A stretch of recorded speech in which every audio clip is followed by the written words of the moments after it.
Welcome to Below the Line, where we talk about working in Hollywood from the crew perspective. My name is Skid. I'm a former assistant director and your host.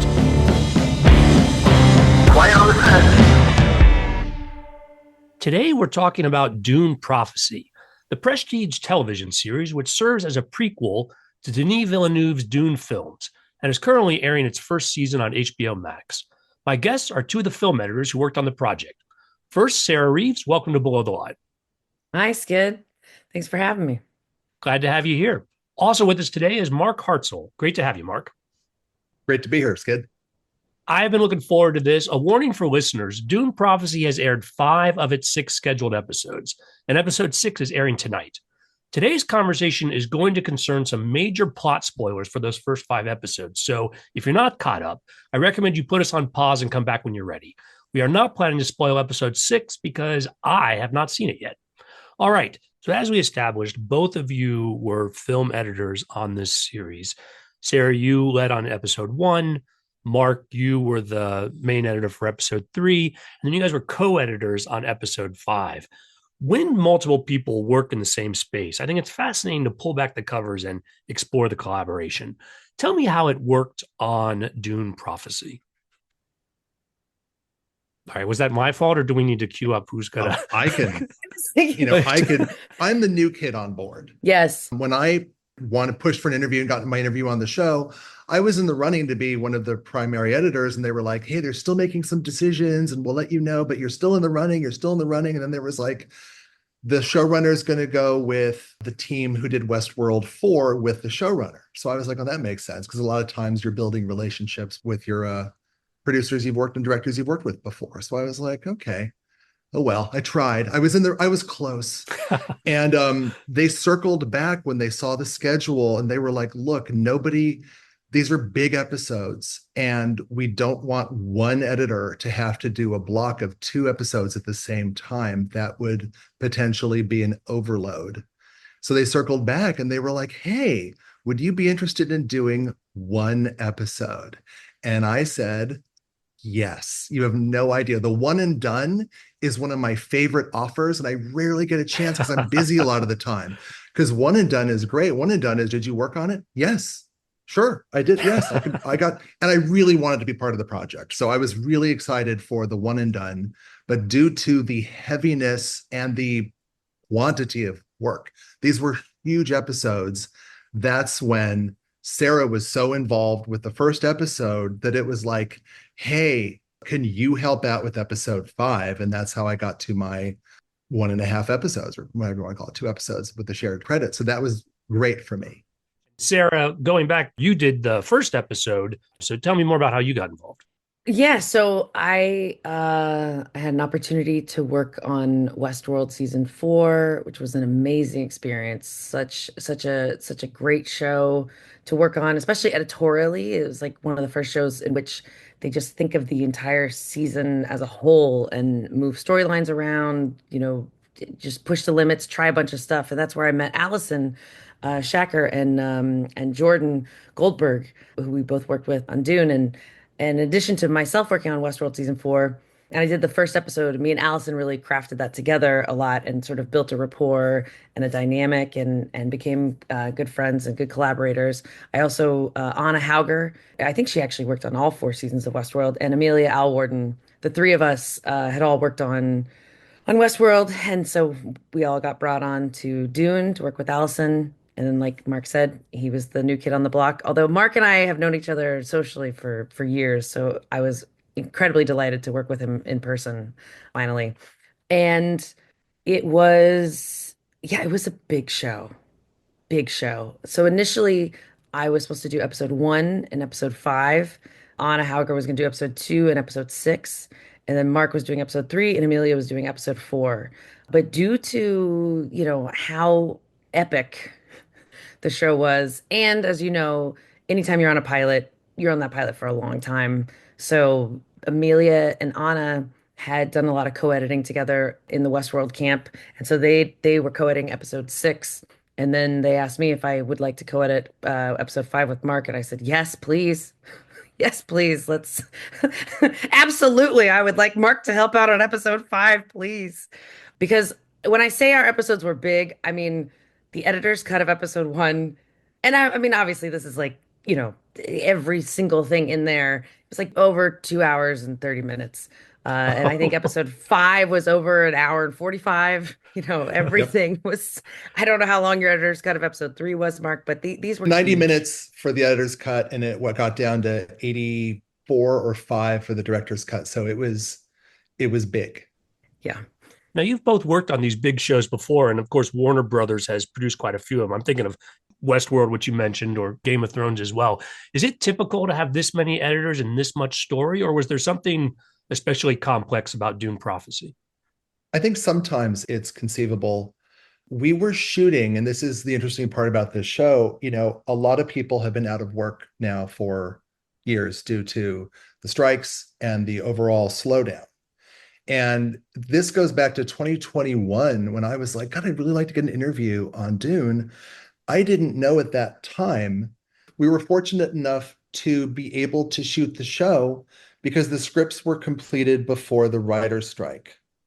And the bulk of our actors were Actors Equity, part of a different union, so they were not on strike. So we were able to go ahead and shoot, which is, miraculous and tremendous, and was such a lifesaver during that time. We were very lucky. Yeah, I got lucky on both ends because Monarch season one, we got it in the can before the strike. And then I Mm. finished up on there and got to move over to another show that was shooting when no other shows were shooting. So I have been so fortunate. It's insane. A lot of therapy bills of survivor's remorse. Yeah. So we got to work on a show that was being shot during a really difficult time. Um, and yeah, so that's probably why some things were a little bigger than they could have been because we were working during a really difficult time. This is like shooting a show during the pandemic before vaccines, when that weird time when you were reopened. This is almost a version of that where it's like, well, how are we going to do this? And they did it. And yeah, some of these shows are really, sometimes you get shows that are just, they're big. And you need to spend a lot of time sculpting them and shaping them and clarifying and making all the changes you can make to help people emotionally connect with the material. So yeah. Yeah, it falls under that the world building of it all. Setting up a new world, a new universe, and a different universe than, different time period than the Dune features, as well as, it was lovely actually that the writers couldn't write and nothing could change. So we had all the scripts from May 1st and no changes until that strike was finished. So, but then it's a double-edged sword because, if the scenes were too long or if something, just on the page it feels a certain way, when they shoot it, it gets a lot longer. It's that whole Atlanta burn situation from Gone with the Wind. The page ratio is a little it's a little skewed when Atlanta burns is like, a 20-minute sequence of Gone with the Wind, but it's only two words on the page. Well, talk to me more about its relationship with Denis Villeneuve's Dune movies. Some things are obvious. For example, there's certain elements that feel very well connected, but as you said, Sarah, this series is set 10,000 years before those movies. Talk to me sort of how that came together. And Sarah, I know you were involved in some of the early planning for this. Yeah, I mean, and not necessarily directly related to the movies, but in working in the pilot, this is the first time I've been brought on a project a few weeks before actual start of production, which was great because I have a rapport with Allison and Jordan, and I've worked with them on Westworld and know what they like and know their vibe. But I had never worked with the director Anna Forster before, and so I was brought in early to they were shooting some some costume test shoots and camera test shoots, and I was cutting little sizzle reels together, and also Anna and I were having a lot of discussions about the truth saying, and she wanted to do some R&D and kind of shoot some stuff and feel like, what is that truth saying vibe gonna feel like.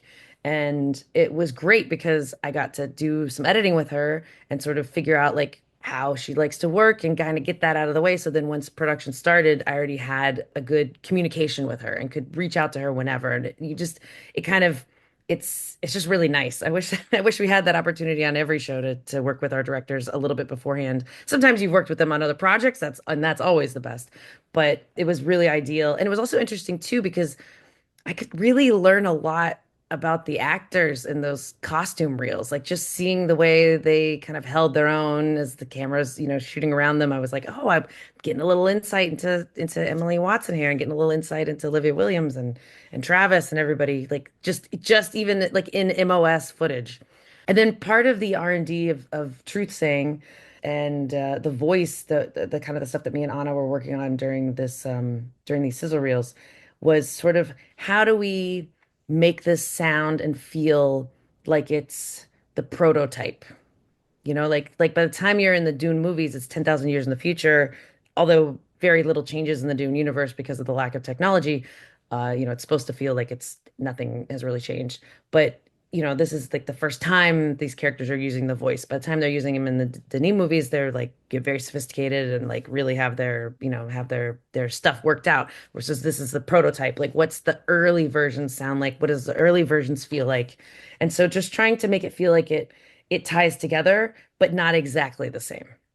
What's interesting to me then, so the techniques from the movies then do are you able to examine them on a breakdown level? In other words, this much raise or this much reverb is going to go into it, and then sort of back it out, or do you have to reverse engineer from what you've seen on screen or kind of how it came together?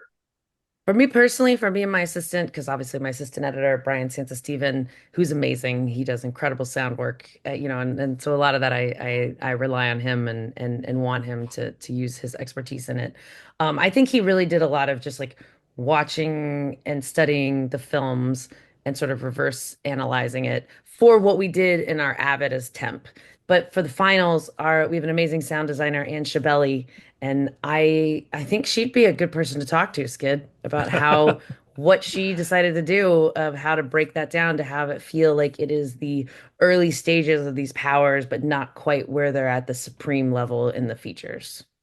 Because she may have had, I don't know if she had access to some of the sound design or that spoke to those. That part I don't know. So, are there other issues though that, as far as how you edit or the approach to the material, that is informed by the movies, or again, because we're a prequel and our own built story, do you guys have more freedom than that? I think we had a lot of freedom. I mean, I can only speak for myself. As soon as I was told that I was cutting the pilot, I spoke to the director and I said, like, hey, should I read the, I've never read the Dune novels. Should I read that? She's like, no, I don't want you to read anything. I want you to be the person who's like fresh eyes, who knows nothing, versus like Mark is a huge fan of the Dune world and has been following the features and knows everything. I was sort of a blank I've slate. read one book. I've read one of the books. Okay, sorry. But I sort All of right. but I know where they're going. I know things Yeah. get crazy later. Actually our music editor, Chris Caller, huge fan. I think he's read every book. Huge. So he was Backwards and forwards. constantly because we didn't necessarily know how all the storylines were going to play out. He was constantly texting me what he thought Desmond was, and I was just like, I don't. It's like you're speaking English, but I don't know what these words are. So I was. I may have lost what the train of thought was there. Sorry, Skid. It's totally fine. Editing is going to help. Sorry. Yes. So, we're going to go deeper into these episodes, but give me a general sense of how your solo episodes, episode one and episode three, fit into the larger story. Episode one, the pilot is its own big world building. This is what the show is. Welcome to the show episode. Episode three, the strength of it is the bulk of it is a flashback following our two main characters as their younger selves. I never got to edit Mark Strong as Emperor Carino. I never got to see Princess India. I never got to edit some of our main characters because episode three is its own animal. It's like, and now for something completely different. And you go off on that adventure. So that's what actually my challenge was, to be like, oh, I'm doing something different. Let's lean into something different. Mark, we'll come back to your work on episode three, and you mentioned those extended flashbacks. Sarah, going deeper into episode one, talk to me about the challenges of, as you've alluded to, setting the tone for the rest of the series. I mean, that's definitely what a pilot is setting you up so that you know who all the characters are, who, what all the planets are, what the alliances are, and sort of what's supposed to happen. And like I said, originally, the editor's cut was a lot closer to 2 hours, and well, I think it was actually 2 hours and 38 minutes. And the final version now, I think, is 68 or 63, maybe. So we had a lot of work to condense, but yet still make sure you meet all of the players and know all of the relationships and understand what, all these characters want. And it was a lot while still having, I would say the main protagonist being Emily Watson's character, Valia, having her be the anchor of it all. And actually that was kind of like my North Star is like, let's just, no matter what, we always need to just focus it back to Valia as much as possible since this is her plan in motion. Well, Sarah, can you share an example of how that storyline might have changed when you reduced it from almost 3 hours to its current form? Yeah, I mean, I feel like there was some storylines of certain characters that got condensed because you'll learn more later. So it's like we just, sometimes it feels like we're sort of sketching. Like this is, oh, you're going to meet a little bit of this person, but later on you're going to learn their more of their backstory later. But one of the things that's really interesting about the first episodes is that you can usually do a lot of manipulation, like you can kind of move things around. And a storyline that originally had occurred, well, we met the Princess Inez. We originally met her when she's talking to her mom, and her mom is helping her get dressed, talking about the wedding.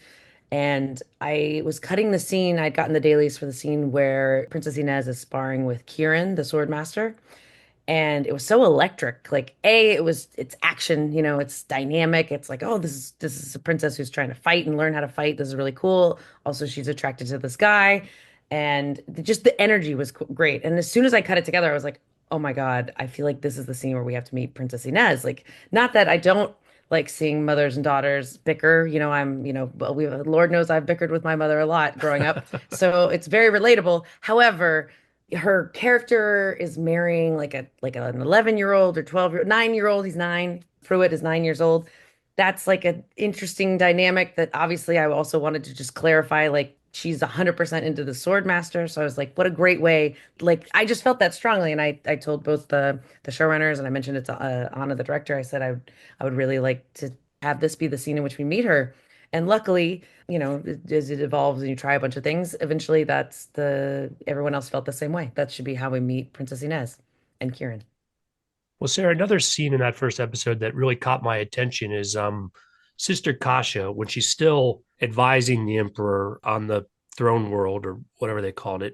She has this nightmare sequence that it's not very long, but it's a lot of intense elements, obviously introducing some plot elements that will come up later in the series. And how did that come together? I'm interested in how you tease it without giving too much away. And again, working in that limited space. Oh, I had a blast cutting Kasha's Nightmare. I guess in the books there's a lot of dream stuff, and I was just excited to do something very surreal. And as Anna Forrester, our director, would say, like, and she has this great German accent. She's like, "Let's do something radical." I can't even emulate her voice right now, but let's try something radical. And we just really went for it. Like she had shot all this great footage. I remember it was like her idea to like have the room split.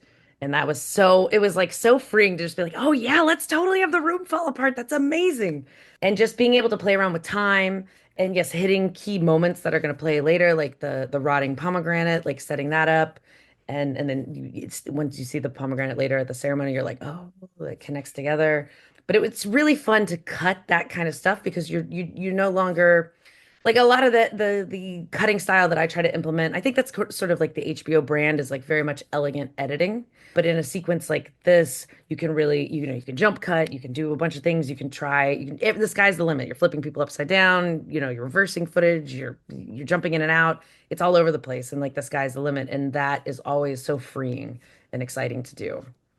That's interesting. You refer to sort of the HBO, almost a house style. And when you mentioned that, I think I've seen this in other places. But again, the technical challenges, it goes beyond just the creative. Does it start with an idea and then you have to figure out how to do it, or with all the tools in your box, are you like, no, this is the opportunity to do something that I've been waiting to do? Well, I will say I am not as familiar with the Dune universe before I got this job, but I am a huge HBO fan, like definitely a lifelong HBO fan viewer. And so I feel like when you've watched as much of their programming throughout the years, you kind of get a sensibility of like what the show is, like what their brand stands for. And I feel like the editing of all these shows is so strong. You think of like, Mark was on True Blood, like that was an exciting genre show, Sopranos, Sex and the City. The Wire. Uh, Mark, you're counting out how many. Oh, he's counting out how many shows he's worked on. He's also worked on Deadwood, which I still need to watch. I'm dying to see. Mark's been telling me to watch it. All the way to the more recent ones too, with Sharp Objects, Big Little Lies, like so many great shows with such you know, distinctive editing. That's I I just call it elegant. Yeah, I was counting out. I was like, I've worked on 7 HBO projects as an editor or an assistant, 8 if you count Cinemax, I think. So it's not bad.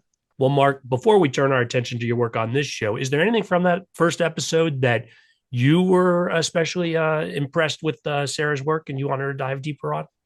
Well, that's such a good question. Well, for me, I was very dialed in. Jessica Barden was one of the actors we had to hold for the strike to resolve, young Valia. So seeing how she was being utilized in episode 1 and then getting my dailies in episode 3 was sort of a big like, oh, this is what I've been waiting for. It's like you're waiting for you're waiting for Santa to come down the chimney and then you get there and you're like, oh, this is what we've been waiting for. What does this look like? What is this performance? How is this going to work? So episode 1 is so dense and is there's so much to it that getting that all into 68 minutes, 60, whatever the number is extraordinary. It's a lot. And I think it was done in such an elegant, enjoyable way that, it's gotten us, people have watched it. I think we went up like from like 1.2 million to 2 point something in like 24 hours. So it's good. It's successful. Oh, thanks, Mark. Appreciate it.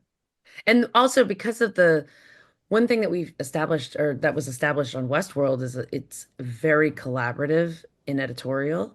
And so when I was working with Allison and Jordan for weeks on end, we finally screened the first episode. We screened it for all the editors so that we could get everybody's opinions and thoughts. And like that's how the show is. To me, it's great because you just feel like you're a family and you're a team and you can talk about ideas and bounce ideas off each other and pitch things. And it's just really collaborative. Well, in that same spirit, feel free, Sarah, to jump in when I'm asking Mark about episode 3 with things that you want to go deeper on. Mark, you mentioned before that your episode is largely flashback. And before we went on air, you teased about this idea of the performances when two actors are playing the same character in different time periods. That plays a huge part in episode 3. I'd like you to talk more about that and specifically what you caught your attention on it and some of the challenges. Casting is somewhere between, in my mind, 50 to 98% of the battle. And our principal cast, Olivia Williams and Emily Watson, as the Harkonnen sisters in the present day, are both, I think, extraordinary actors, really great. And it was like we were waiting to see what the younger versions were going to look like. And when we got Jessica Barden and Emma Canning, I mean, it's like masterful casting. I've never seen anyone online being like, oh, I don't buy that these are the same people and different. You are invested and you were like, oh, I feel like I am watching a younger version of this person who's going to behave in similar but, different ways because of the passage of time and the, gaining of power or loss of power. So I think that was really extraordinary. And then because I'm working on an episode that was mostly flashbacks, and although talking about the collaborative nature, here's a fun fact that I'm pretty sure I could talk about. The opening scene of episode 3 is actually the original ending of episode 2. So episode 2 currently ends with Desmond has revealed to Valia that you can't control me, and she's like, whoa, and she's like, I gotta get out of here. End of episode. And it used to end with Theo and Valia leaving the palace, and she sort of turns back as the gates close, and they walk into the night, and that was the end. That became the opening of episode 3 to get us into the flashback. Originally, episode 3 is scripted, I think, was just like, we start in the past on the planet. Here's the planet. Let's go. Let's go into the flashback. So that's a fun fact. And if you're, if this is a very filmmaker podcast, just so everyone knows, the first shot, digidoubles, full CG environment. The second shot, actors, green screen, practical set. She turns around, looks back, continues on, and the next walk and talk was a pickup on a green screen. So you're looking at, 3 real different pieces of filmmaking being used to get us to the flashback. So that's a fun behind the scenes thing we can talk about. Yeah, like I said, episode 3 is, I was very much like, okay, I wanted to lean into, and now for something completely different. And now we're going to be somewhere else, meeting new characters, talking about things you may or may not know about, but you don't have to know everything. You will get the gist of everything. You will understand. You'll know that Vorian Atreides was someone important. I think that they're mentioned this. What happened was mentioned partially in the prologue, but you know that something went wrong. This family has been ruined. Their eldest daughter is pissed about it and wants to make changes. You're going to get all that. It's also interesting because you're following Valya's flashback, and then you get Tula, and then you get her flashback. And then at a certain point, we actually spend time going between, once you're in the past, you stay in the past and you switch perspective. You go from Tula's story to Valya's story. And that's part of, I think, the brilliance of the script and the filmmaking, is that you're like, oh, I'm in the past still. Oh, there's young Valya. Oh, Dorothea's alive. Oh, she's being a bitch. Oh, they already don't get along. This is interesting because I know where this went. Now I'm getting to find out more of the reasons of how it got there. And I think that's all sort of delicious material to get to work with as an editor. Well, talk to me more about how, when you are dealing with these flashback scenes, how, as an editor, do you help tie it together? What I saw my job as was to make you, it's true, but it's darkly true. My job was to make you feel that Tula was told by her sister, just do something else with your life. Find something else. Get out of here. Get out of this horrible ice planet we've been stuck on with fur whales. And then you pick her up and you're like, a horse on this green verdant planet. And now we're in a love story. What is going on here? But you give yourself over to this love story, to this sort of Romeo and Juliet love story. And if you watch it through the first time, the lessons you get of like, hey, she's telling this partially disabled kid, your dad clearly doesn't like you that much because you have a leg brace and walk with a limp, and true strength isn't always something you see on the outside. She's trying to boost him up. And then the horse is injured, and she's like, before you slit its throat, give me a second. Let me show you a better way that's merciful. Let me show you that I understand what mercy is, and that I care for you, and I care for your family, and I care for your horse. On the first viewing, that's what you should be getting there all the way through, is that she's trying to build a new life for herself, or that she is feeling what it would feel like to be included in a family with some warmth, literal, like you're on a warmer planet with warmer people. My thing was to just always try to look at the performance values, to be like, we're pushing this. So that when Ori proposes to her and she's like, yeah, like there's a path before me, and if I chose that path, I would have a really good life. But I'm not going to choose. I'm gonna have the experience, and I'm even gonna tell all my truth, and he's gonna accept all of her truth. But it's interesting because I always was like, oh well, is she a victim of her sister? And it's like, well, yes and no. She's a victim of her family, or she's a member of her family. So this is where you get to the, maybe if you are a Harkonnen, you can't get away from it. And that's why I've watched a couple of people's response videos, and they're like, oh my God, I thought she was in love with this guy. And it's like, well, she is. When he dies in her arms, she is both relieved and heartbroken. And she's apologizing to him for killing him and his entire family. I think she means it.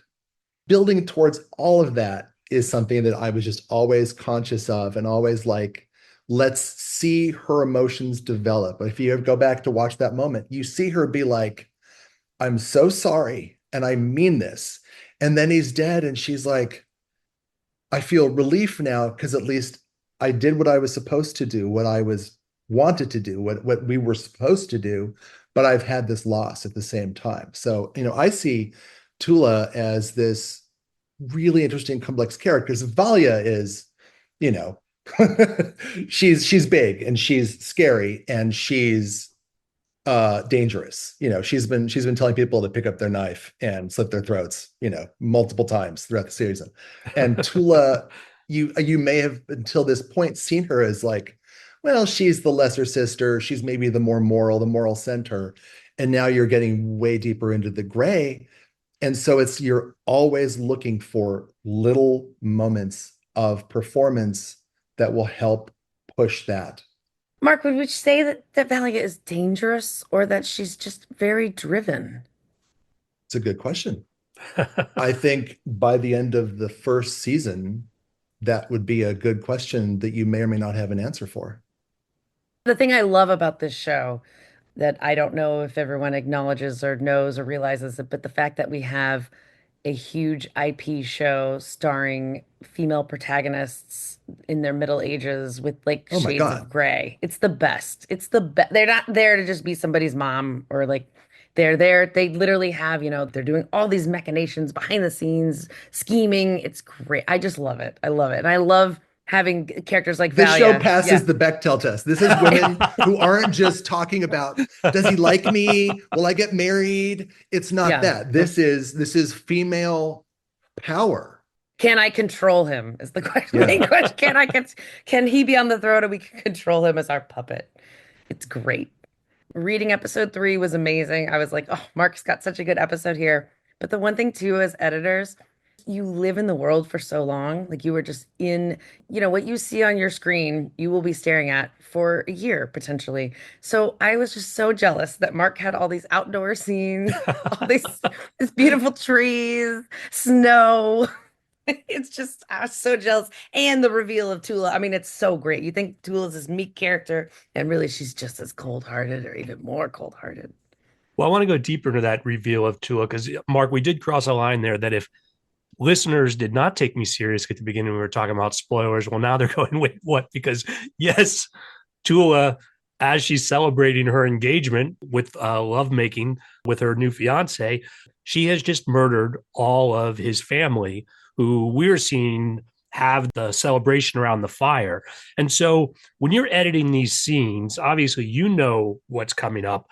And that scene on a rewatch, I feel that tension that something's going on. Tell me more about how you approached it and really took these two disparate feelings of these scenes and kind of made them one.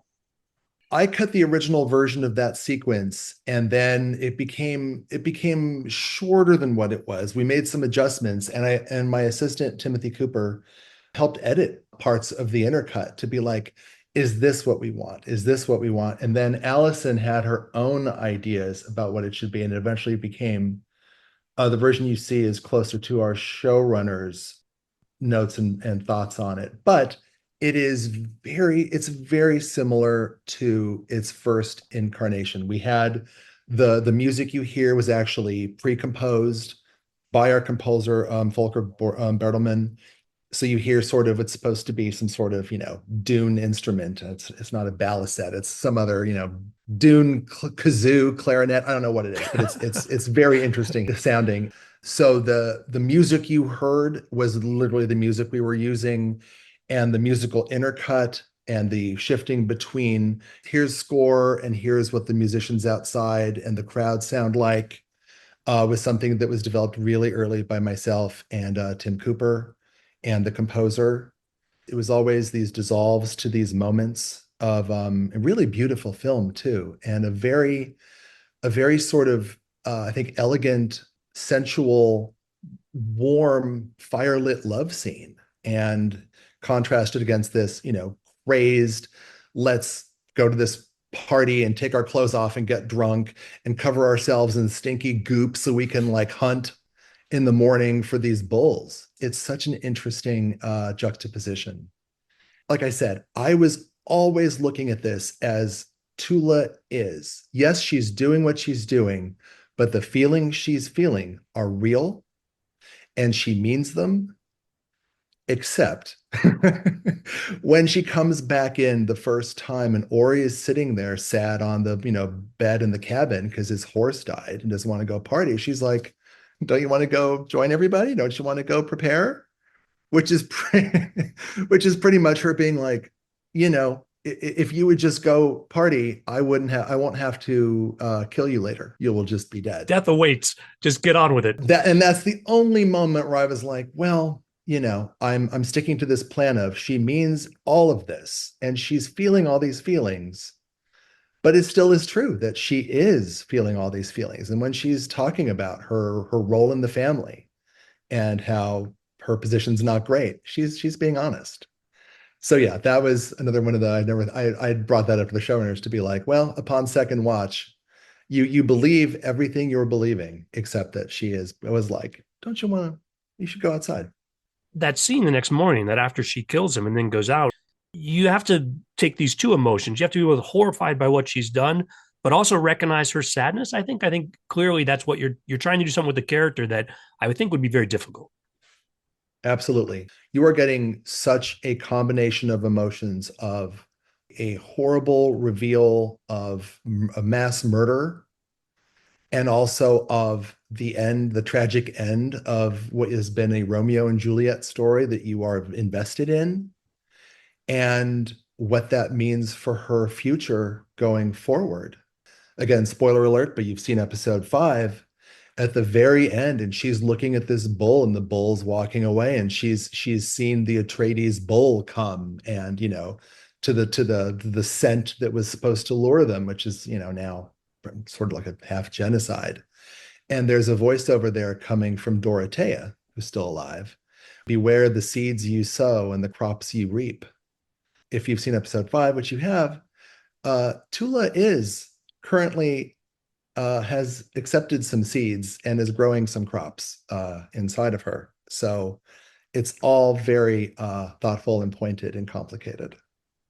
Sarah, favorite scenes from episode 3 that Mark should spend more time on? I mean, I did think he cut together a really great love scene. Also, I feel like what's interesting is that young Valia, where young Tula is and where Tula is as an adult, they feel like they are still similar. Like you could, I feel like, oh, this feels like the same character. But I do feel like young Valia is, she's not quite in control of her emotions the way she is as Mother Superior.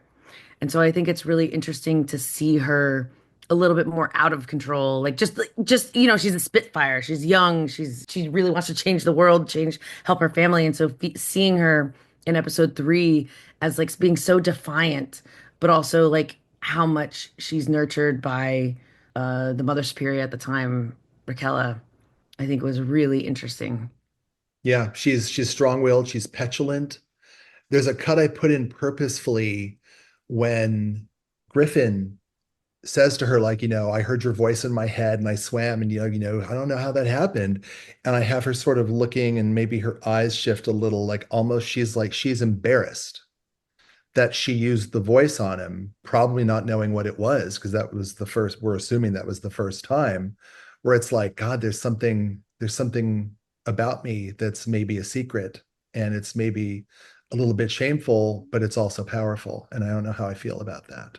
So I tried to make a moment there that you would see to be like, oh, how does she feel about her power? And Mark, on something like that, are they giving you a lot of options from what they filmed on set, and then you're finding the one where she does a little eye shift, or I don't know, you're pulling it from somewhere else? Like again, as editor, how do you help? I went looking for that one, and I think that was germane to the moment.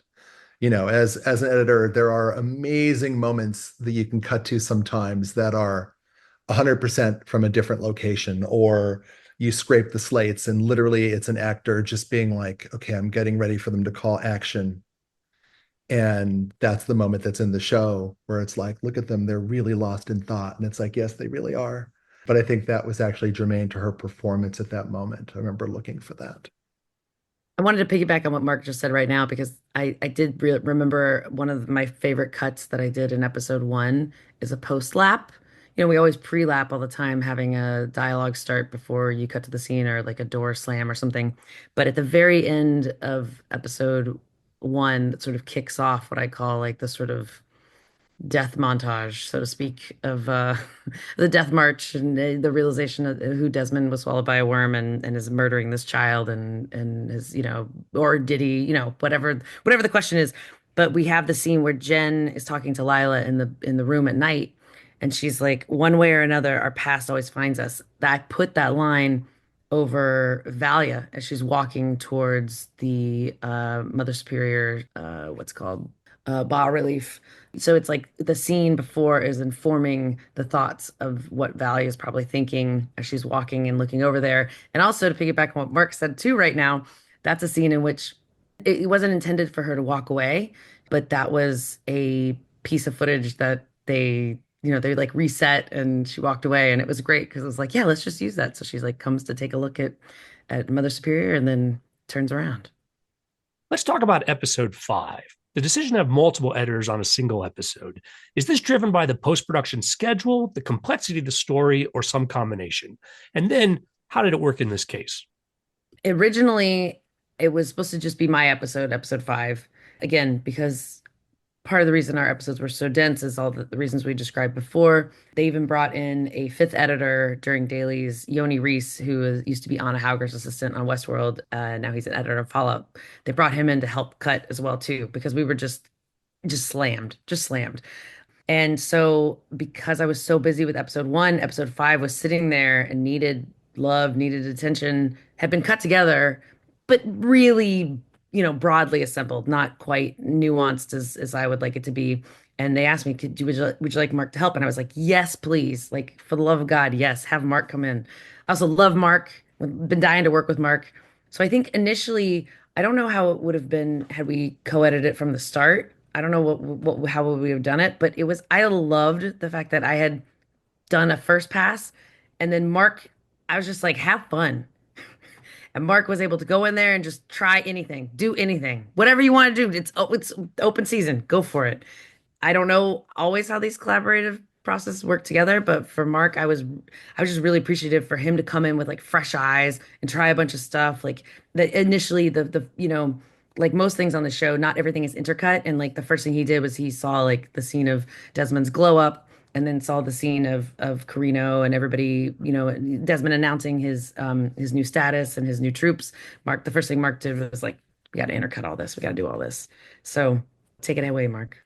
Thank you. And the fresh eyes is important for everyone. The best directors I've known are the ones who are like, the best thing you can do during your director time is walk away, come back. And that's potentially also true for editors because you get so close to what you've been seeing and you've seen it so many times that getting a little break and coming in with fresher eyes will change your perspective. For me, sometimes it's literally having another person in the room or literally having another person on an Evercast session and be like, and now I'm feeling and seeing things totally differently because someone else's eyes are on this and I'm experiencing it through them. So yeah, I remember watching the first cut and being like, wow, there's a lot of good stuff here. I had cut a couple scenes in it. Yoni had cut a couple scenes in it. And I remember thinking like, okay, I need to respond to this. And remember, one of the most valuable things as an editor is remember your first response to things. The first time you saw the dailies, the first time you watch your first cutback, how you feel there is really, really vital because that's where you will be like, oh, I had this little voice in my head that said, what did that mean? Or was that clear enough? Or was that too on the nose? Because 6 months from now, a year from now, someone might be like, I have a note. And you're like, oh, yeah, I had that note the first time I watched it 500 years ago. And now I should have listened to the whisper. I try to make sure I do that much more frequently now. So I watched it with fresh eyes. I was like, God, there's a lot of good stuff here. But boy, this thing was it like an hour and 40, hour and 40 I something? think it was like an hour 45 or hour 50. So, Yeah, which it's a felt like it's a nothing. That lot. felt like a light one compared to. It's a small episode. It was so I remember being like, okay, I think I had a week or two to recut maybe a little longer. It was a couple weeks, it was a week or two to recut before I was going to be working with Anna Forrester, the director of episode one that Sarah had edited. So I was like, I'm gonna go through and the parts where I'm like, I need to understand this scene better. I need to get clarity on what this means in the bigger picture. That's where I'm gonna focus my attention. So I think I spent a lot of time on the first time we go back in and discover Lila's situation through Jen's eyes. I think my first thing was like, I need to understand how Jen feels about this more and what this means to her. And then you get I into, also did, by the way, I did give you one note, Mark. I said one yeah, note because I think Brian, my assistant, had cut all those scenes and I gave him the note too. I said, listen, this is an all girls school. It's all women everywhere. Somebody has to be some lesbians up in here. So I said, cut all the Jen Lila scenes with as much homoeroticism as you can. And when I went to the premiere, I told the actresses that too, and they just laughed to no end. I was like, I'm pitching for season two. I'm trying to make it happen. no, it's true, but there is genuine love there, and there might be, a little more For love. sure. It's Jen always calls her hard to doe say. eyes. I mean, come on. Yeah, Yeah, they have a powerful connection. they do have a powerful connection. And then getting clarity on because episode five becomes, I'm not going to say a ghost story, but it's a little bit of a ghost story. It's a little bit of we have a guest character inhabiting an actor and trying to solve a puzzle. So you also want to be very clear on what is that puzzle and what are we going to discover about that puzzle and what does that puzzle mean in the bigger picture. Oh my God, can I talk about this? So one of my biggest contributions came way down the road where, oh God, okay, I'm going to talk about this and then you'll decide if it can, Sarah, you let me know if this can stay in or not. So you have a ghost story now. You have Lila, who is now Mother Raquella, who is here to help solve a mystery. What is going on? You're going to discover that something has happened. We're looking at Sister Kasha's brain. We are trying to solve why people are having nightmares, shared nightmares, why people are bursting into flame when they're not in front of Desmond. We're on a different planet. We're across the universe, and people are still bursting into flame. How is this all happening? What does this all mean? And can Mother Raquella solve the mystery? And it was originally Sister Avila has shown up and Tula is like, yeah, you don't go in there. We're gonna spar for a minute. Lila comes out and Sister Avila is like, oh my God, she's alive. This is an abomination. And we're playing the oh my God, like Lila's alive moment. And Lila's like, by the way, this is a virus. This is an RNA airborne virus. Nice to see you, Avila. Goes back inside. And I was like, I want to pitch an idea here where she comes out now and says, this is a virus. The deaths, the nightmares are all connected to an RNA airborne retrovirus. And that was my ADR contribution to be like, guys, I've been working on this for a year. I have been very close to this material. I need a little more information right here to be like, oh my God, what did you just say? What? What? So that was an interesting moment there to be like, as I remember having that feeling when I first watched it, of like, I feel like I don't want to be paying as much attention to Sister Avila being like, oh my God, Lila's alive. I want to be like, what did Mother Raquella just tell us about the big picture that is so hard to wrap your head around? That everything that's happening on Wallach 9 is related to an airborne virus. And so I'm guessing that allowed you to cut out like 15 minutes of that Yeah. longer episode that you were trying Yeah. to trying to shrink to a reasonable size. Everything tightened up, but it's one of those let's just get this as clear as possible. Because I remember being like, this is complicated. What does this all mean? Because there's a lot of complicated storytelling happening, and you have to having the fresh eyes allows you to be like, wait a second, I need to know more about what this means. Yeah, you're able to connect the dots a little bit And more. how do I help clarify that? So that was a moment that came to mind. One of the things that was really cool about episode five was getting to introduce huge Indian star Taboo. She's like So you just say her name to anyone who's seen any sort of Indian cinema, Bollywood stuff, they know her, they love her. And I think she might even be the most tweeted about person. So like being able to introduce her and bring her to an American audience was incredible. Honestly, that's actually in episode one, that is always one of my favorite things to do as an editor is I really architecture of the scene is very important to me.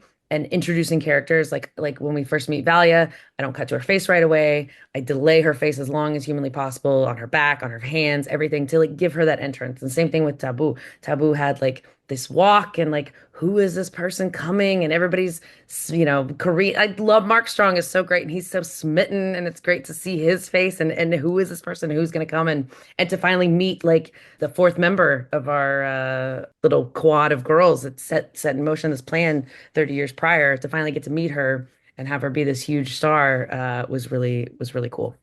And I will say the editing choices and work done during her entrance is a total Mark and Sarah collab. It started one place, it went another, and then it came back, and then it met somewhere in the middle. And I think that's one of our most collaborative moments where I think the peanut gallery left, the peanut gallery came back, and then it was like, can this not be this shot? We had some specialty shots. Some of them felt more successful than others, or people I think didn't respond after seeing them repeatedly. So I think that's one of the scenes where it's like, oh, this really became a big collab. Yeah. I think during this episode, so Brian and Yoni and I had cut a lot of scenes and assembled episode five. Then we were busy on one, and you were able to do Fresh Eyes and do a pass of episode five on your own. And then you did the director's cut with Anna because I was still on episode one. Mhm. Then I think you were starting to be in the producer's cut of episode three when I started getting some preliminary notes on five and I did them. And then at some point it just became back and forth. It was like whoever wasn't busy, can you get on five? Can you get on five? And just shaking it out, try things. And we'd pitch stuff too. I'd be like, hey, Mark, I can't tell you how awesome it was to watch an episode in which you've assembled it, but then see it after it's already gone through a director's cut pass, like, and everything Mark has done to it. Like, one of the things that I loved. And, the footage tells you this half the time. Like, it's screaming for it to happen. It's just, you don't always do it during first assembly because you're like, I need to at least cut together what was scripted and like have a version of that. But what Mark did that I loved so much is he really amped up the ending of episode five in the way that like Natalia and Desmond, like that reveal of them together. And then you cut to Carino and Taboo. The way you intercut that in a way that was different than the way it was scripted, and it felt so much more powerful and really like emotionally resonated. And it was more about imagery and less about dialogue. Like the Taboo Carino scene was a full like long scene, and the way that you dropped it in, it felt very romantic and beautiful. And also you could feel like the pain for Natalia that she doesn't have the love of her husband the way Taboo has it. Thanks for that. Yeah, that was another good collaboration. Anna Forrester was like, I think I want to try this somewhere here. And then it was like, well, what about here? And I don't know how we're going to get into it. I don't know how we're going to get out of it. And I was like, wait a sec. I think we can do this. And then Tim Cooper, I was like, hey, we need a sound effects passer. We need like heartbeat. We need this to sound witchy and mystical. Like while she's narrating what's happening, I want to see Taboo Sister Francesca. Like she's whatever she's doing, it's manipulative and it's deep. And that all sort of came together in a way that was like, oh, I never thought this was going to be successful and work as well as it does. And now it's better than I thought it was ever going to be. And then later, originally Tula has her DNA gender reveal party earlier as scripted, and that Allison and Jordan brought into the end as well. And once the third layer came in, it was like, okay, let's just have the big finish here. And that was really enjoyable. And again, because of the volume of film and because of the amount of episode we had, our assistants got to edit. Like my assistant, Tim Cooper, I think did the first cut I think the first cut and maybe the second cut of the funeral scene where we reveal that Griffin Harkonnen has been murdered. He did a lot of work helping me out with the love scene on Caladan and a couple other things too. And then in five, I think also contributed a lot. So this is how we one of the ways we got our assistants additional editor credit on these episodes because it's a lot of work and we needed all hands on deck We did. and occasionally extra hands. All hands, all hidden hands, every hand that was Yeah. available. I mean, especially like, I don't even know if Brian helped me assemble a lot of scenes in episode one at first, but definitely during producer's cut. I mean, we just with that much density, you need manpower. And all of our assistants, like Brian Santa Steven has been assisting me for off and on for the past 6 years. So we have a really, really good rapport. And he knows what I like. He knows my methodologies. He knows how I like to do the architecture of the scene, how I like to save close-ups for like the turn in the scene. And so just having someone who knows your style so well help you out, it's fantastic. And a lot of times, sometimes he'll do I had an editor many moons ago who would let me do some first passes of notes she would get, from producers, and I would do the first crack at it. And sometimes it's really nice because the assistant will do like the letter of the law of the note, and then you could see it and be like, "Yeah, okay, I see what you're doing, but I don't think that's going to work. So let me try this instead." And it just helps bring about other ideas. And it's also really nice to have your assistants collaborate with you in these ways because they bring so much to the table. Like there's so much sound design that they do that is real important storytelling. And so helping them get these extra credits and having them be such valuable members of the team has been awesome. Hugely valuable. On True Blood, if you make a new vampire, you're a maker. My maker is an editor named Michael Ruscio. Anna Hauger, an editor on Dune Prophecy, also has Michael Ruscio as her maker. So we share the same maker. We share I the same also I also person. know your maker. I like to sing karaoke with your maker. Your maker and I There you always go. sing Dreams by Fleetwood Mac. So my former assistant, Emily Streets, is now cutting on Monarch Legacy of Monsters. Tim Cooper has been with me now from The Last of Us, Monarch, and Dune. Finding opportunities for him to edit and to grow is super important to me because I already know that down the road, he's going to be an editor on projects potentially I'm working on, like where we're going to become, colleagues versus like, oh, you're my assistant now. And I'll have a new assistant at that point. So, paying it forward is hugely important to me and very valuable. And also giving credit where credit is due. I make a point of when I'm in a director cut or producer cut, usually director cut. If this is a scene my assistant has edited, I will take the temperature of the director. How did you like this? And if they're like, oh, yeah, that was really good, then I will be like, that was edited by my assistant. Are you open to, if you have notes right now, taking a little time and letting my assistant do the notes with you so they can have that experience and grow and learn from that? What's crazy to me is I had coffee with an assistant I worked with on 3/4 of one episode on a show where I came in to help and then blocked the episode and went off. And I had coffee with that assistant a couple months ago, and they were like, I wanted to thank you. I cut this scene, and then the producers were in the room, and you were like, this was cut by the assistant. Can they? And they were like, sure. And this assistant was like, that was the only time that I have been credited in front of a director or producer. And I was like, that's horrible. Even if you did the first cut and I did notes on it or recut it, it's still partially you. You deserve authorship. And I was warmed and I was also saddened by that moment. And I was like, this is an important thing to remember to try and do. Mark, it's so funny you say that. Is that my mentor, my maker, so to speak, one of my makers is Jordan Goldman, ACE, who cut the Homeland pilot, and that's what I worked with Michael Ruscio because I worked on Homeland season 4, and I met Ruscio there. But same thing, I was in the room taking notes with him, and he gave me credit for a scene I cut on Sex, Masters of Sex, and I literally was just like, as an assistant, I was like, you can do that. You can say that I cut that scene. Like he's like, yeah, if a director likes a scene and you cut it, I'm gonna give you credit. And I was just like, oh, Yeah. it was like game changing. I was like, okay, this is what I want to do going forward. And I learned so much from him. And I pass that on as well too, because it is, I think some editors they get scared, maybe like they don't want, or they're worried, like, oh, they're going to think I'm not a good editor because I gave my assistant credit. And I don't think that, I feel like, I think that's the opposite. I think the more comfortable you are, the more credit you can give to everybody. I think it's an insecurity, and I think it comes Yeah. from maybe editors who are earlier in their career. Not that I guess I'm pretty deep in their career. It's been 400 or 500 years, but I think it's important to try and do that wherever possible. Yeah.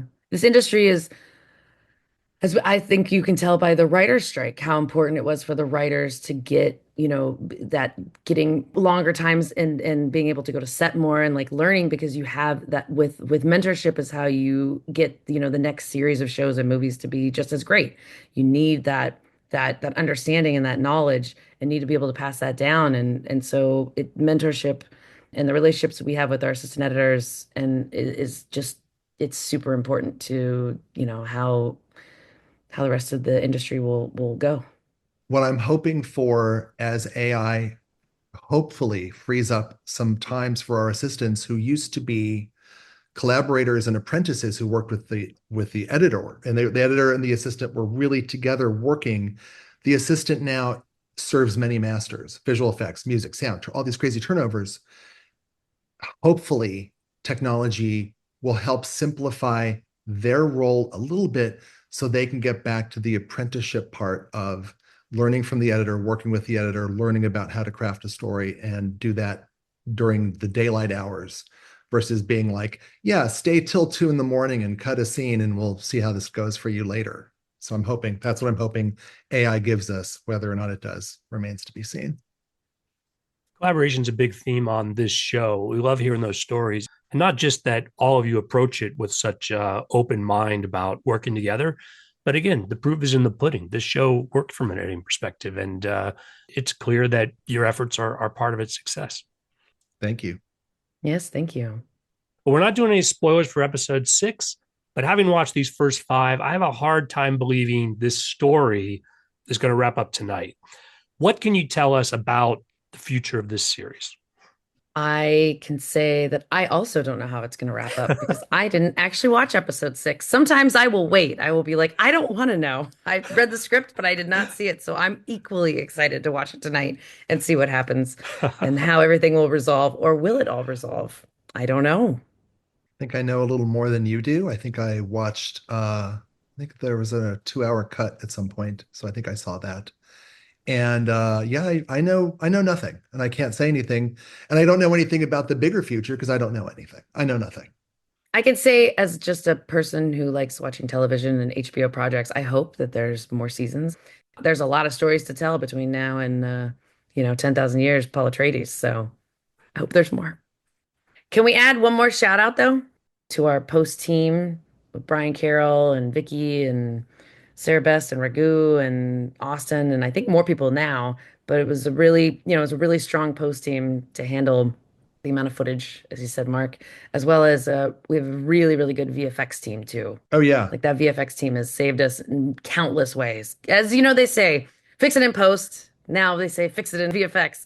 So Michael Mike and, Enriquez supervising, and Taryn Pratt was our VFX producer. I had worked with Taryn for all 3 seasons of Lost in Space over at Netflix. They were tremendous, and that's one of the reasons the show looks and feels as good as it does. great VFX editors. Like it's really, really, again, collaboration on all levels. And it really starts at the top with Allison. Allison put together a great team and she really believes in us and really believes in the best idea. And she's one of those showrunners where you can really talk and she'll listen and wants to put the best stuff forward. Listeners, if you've joined us on the Sunday afternoon before the show airs, we'll be watching it with you tonight. If you're listening to it later, I hope you catch up. In any case, this was a lot of fun, but on that note, we'll call it a wrap. Great having you guys here. Thanks, Skid. Let's not step by each other. Thanks, Skid. Thanks, Skid. Nah, I can fix that in post, don't worry. Listeners, I always appreciate your feedback. You'll find my contact info at our website, belowtheline1word.biz. That's B-I-Z. You'll also find past episodes and links to all of our social media, so check it out. While we're waiting to hear about Dune Prophecy Season 2, where else can people see your work? Strangely, we are both currently editing the Apple TV Plus show Monarch: Legacy of Monsters. Season 2. Season 2. I just basically want to follow Mark wherever he goes. I'm like, what are we going on to next, Mark? What's happening? Exactly. No, and again, it's another fun one because if we have we have multiple actors on Dune Prophecy playing the same character in different time period. Monarch Legacy of Monster has Kurt Russell and Wyatt Russell playing the same character in two time periods or multiple time periods. So it's what I do now. I just do shows with the same character in multiple time periods. Also, funny enough, the miniseries that I had cut or worked on prior to Dune finally locked and is coming out maybe next year, called Washington Black on Hulu miniseries as well, with multiple timelines of adult wash and young wash. So they just like to keep this going as much as possible in every project. We'll watch for both of those projects. My closing credits, thanks to Curtis Pye for our music, John Wan for our logo, and to all of our listeners, I appreciate you. The Below the Line logo is available on t-shirts, mugs, and stickers at redbubble.com. Please rate us wherever you get your podcasts and tell your friends. Thanks again from Below the Line. And I was going somewhere with that. This is terrible. Let I'm me really try- happy you have editing. Let me try to. It's early. It's not even noon yet. I know. Yeah, we're not. I'm definitely a night owl. So I'm like not a morning person It's at all. cocktail hour somewhere.